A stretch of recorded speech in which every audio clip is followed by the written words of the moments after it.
Vous l'avez appris.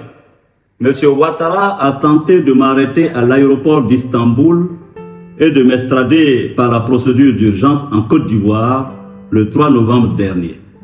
Ceci n'est pas discutable.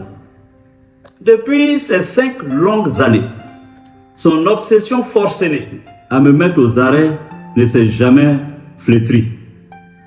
Puis, elle s'est aggravée.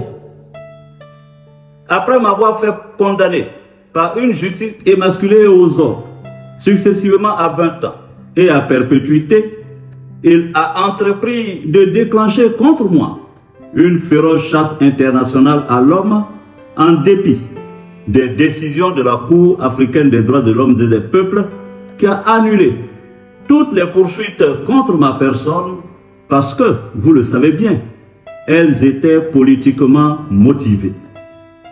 Sachez-le, dans cette affaire, il ne s'est jamais agi de justice, mais plutôt de perfidie.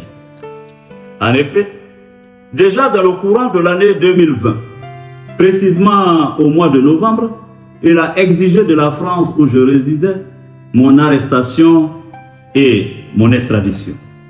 Paris, comme vous le savez, a décidé de m'interdire son territoire.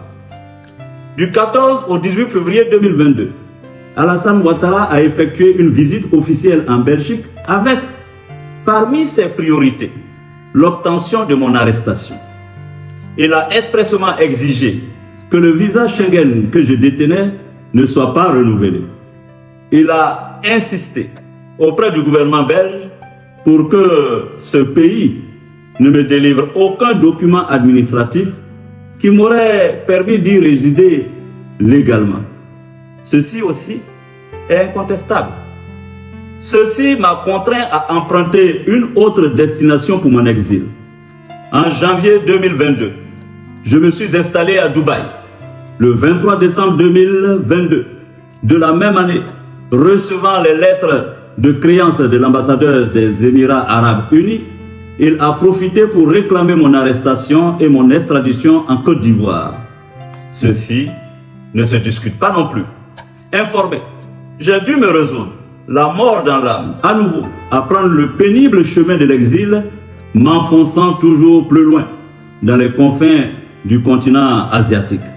Chers compatriotes, la dernière tentative d'arrestation opérée à Istanbul démontre, si besoin en était, que le seul lieu de repos paisible que M. Ouattara me réserve est bien le cimetière. Est-ce le lieu auquel l'on doit destiner son bienfaiteur? Celui qu'on affublait hier encore du, c'est mon fils? Non, je revendique le droit légitime à la vie et je n'irai pas plus loin dans mon exil. Je refuse d'être un fugitif, d'autant plus que, devant Dieu et les hommes, je ne suis coupable d'aucun forfait qui mériterait un tel châtiment. C'est pourquoi j'annonce, ici et maintenant, que je mets fin à mon exil. Car il m'est pénible de vivre loin de ma terre ancestrale et natale d'Afrique. Je veux vivre dans la quiétude avec ma famille, mes proches et ceux que je chéris le plus. Je veux pouvoir contribuer à la réconciliation des fils et des filles de mon pays et apporter ma pierre à l'édification de la paix, de la concorde entre les peuples d'Afrique. Vive la Côte d'Ivoire, je vous remercie.